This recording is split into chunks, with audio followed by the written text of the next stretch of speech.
Chinese এটা এমনই একটা খাবার, বড় ছোট সবারই ভীষণ পছন্দের।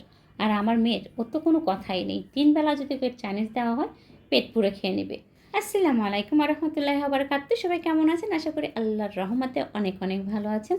আমরাও সবাই ভালো আছি আলহামদুলিল্লাহ। আমি মোনালিসা আহমেদ আবার নতুন একটা রেসিপি নিয়ে হাজির হয়েছি। প্রথমেই আমি চিকেনগুলো তেলের মধ্যে ভেজে নেব। আর এটা আমি আগের দিন রাতে মেরিনেশন করে রেখেছিলাম। আমি মেরিনেশন করার জন্য যেটা ব্যবহার করেছি, চিকেনের মধ্যে কালো গোলমরিচের গুঁড়ো, ঝালের গুঁড়ো, আদা রসুন বাটা, সয়া সস, ডিম আর কর্নফ্লাওয়ার, এগুলো দিয়ে আমি খুব ভালো করে মেখে ওভারনাইট রেখে দিয়েছিলাম।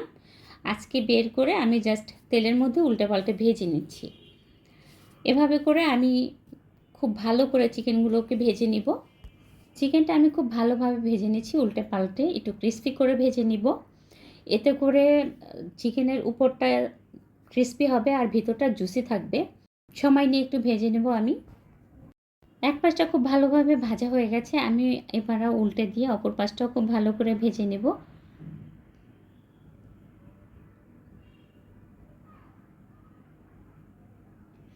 আমার চিকেনটা ভাজা হয়ে গেছে, এখন আমি তেল ঝরিয়ে তুলে নিচ্ছি।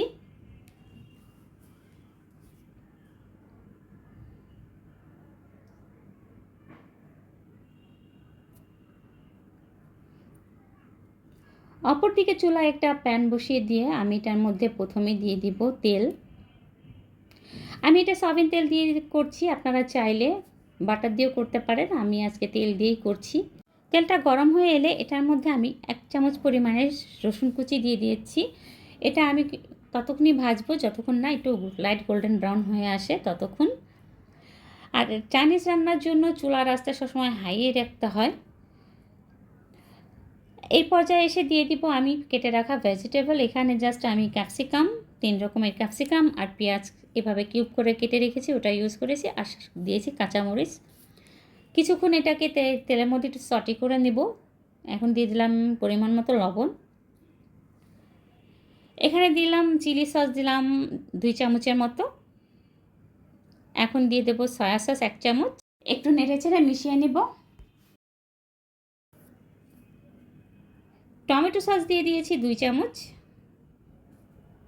দিয়ে খুব ভালোভাবে নেড়েচেড়ে মিশিয়ে নিচ্ছি। রান্নাটা কিন্তু সাধারণ, কিন্তু খেতে কিন্তু অসাধারণ। বাড়িতে একবার হলেও ট্রাই করবেন। মেশানো হয়ে গেলে এটার মধ্যে অ্যাড করব পানি। যেহেতু আমার মেয়ে গ্রেভিটা খুব বেশি পছন্দ করে, এই জন্য আমি পানির পরিমাণটা বেশি দিয়েছি। আপনারা চাইলে কমিয়ে দিতে পারেন।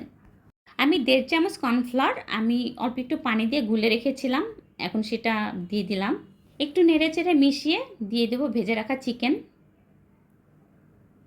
বাস, এখন শুধু উল্টে পাল্টে নেড়ে নিলে আমার রান্না শেষ। সঙ্গে দিয়েছি সামান্য একটু চিনি। আমার ভিডিওগুলো যদি আপনাদের ভালো লেগে থাকে, চ্যানেলটি সাবস্ক্রাইব করে পাশে থাকা বেল আইকন ক্লিক করে দেবেন, লাইক করবেন, শেয়ার করবেন। আপনাদের মূল্যবান মতামত আমাকে কমেন্ট বক্সে অবশ্যই জানাবেন। আর ফেসবুক পেজ থেকে যদি ভিডিওটি দেখে থাকেন, পেজটি ফলো দিয়ে সঙ্গেই থাকবেন। ধন্যবাদ। আসসালামু আলাইকুম ওয়া রাহমাতুল্লাহি ওয়া বারাকাতুহু।